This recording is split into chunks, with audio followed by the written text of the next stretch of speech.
يا مساء الخير وصباح الخير اخواتي بقى، جديد وحصري من قلب الكافيتيريا.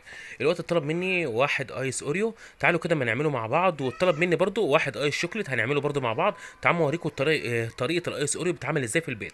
جبنا الخلاط بتاعنا وهنحط 3 بولات ايس كريم من الفانيليا، ومش شرط نجيب الجالون الكبير، ممكن الجالون الصغير، وعرفتكم كتير قوي. بعد كده هنقوم جايبين شويه اوريو حسب اللي موجود عندنا، مبشور سليم، هنحطه في الخلاط كده كده هيتضرب معانا. بعد كده هنقوم نازلين بشوية، يعني ربع كوباية لبن، وما نكترش عن ربع كوباية عشان احنا حطينا خامات في الخلاط. بعد كده هنقوم سايبينه يتضرب لمدة 10 ثواني، يعني يتضرب كده 10 ثواني بس، ما يتضربش كتير، يتضرب كده نص ضربة، يا دوبك كده الايس كريم يتهرق معانا.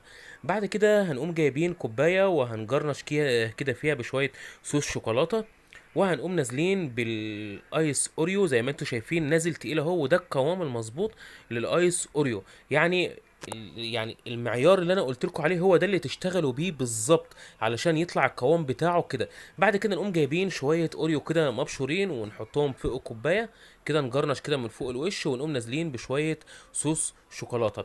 يا ريت تعملوه في البيت، دوت بيطلب مني ب50 وب60 جنيه، في البيت مش هيعدي ال10 جنيه.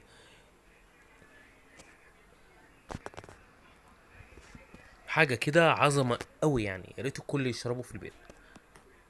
بعد كده طلب مني واحد ايس شوكليت. هنجيب الخلاط بتاعنا وهنقوم جايبين كده مجهزين 3 بولات من ايس كريم الشوكولاته،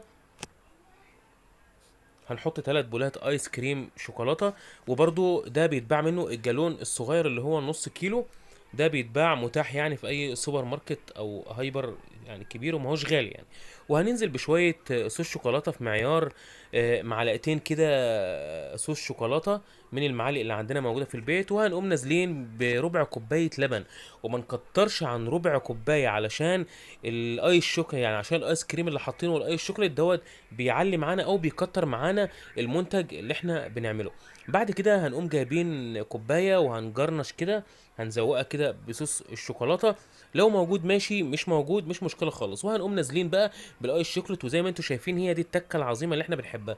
يعني نازل القوام بتاعه مظبوط اهوت، مش خفيف ومش تقيل قوي، يعني القوام بتاعه كده سميك شويه. وهنقوم مجرنشين كده، حاطين كده بشويه فوق الوش شويه نسكويك او شوكولاته مبشوره حسب اللي موجود عندنا، لو مكسرات ماشي، ونازلين بشويه صوص الشوكولاته، وتمام كده يا معلمين. حاجه كده عظمه قوي، يا ريت نعمله في البيت، وده ما بياخدش وقت وسهل جدا قوي. ما تنسوش بقى تعملوا اشتراك للقناه ولايكاتكم، وبس خلاص.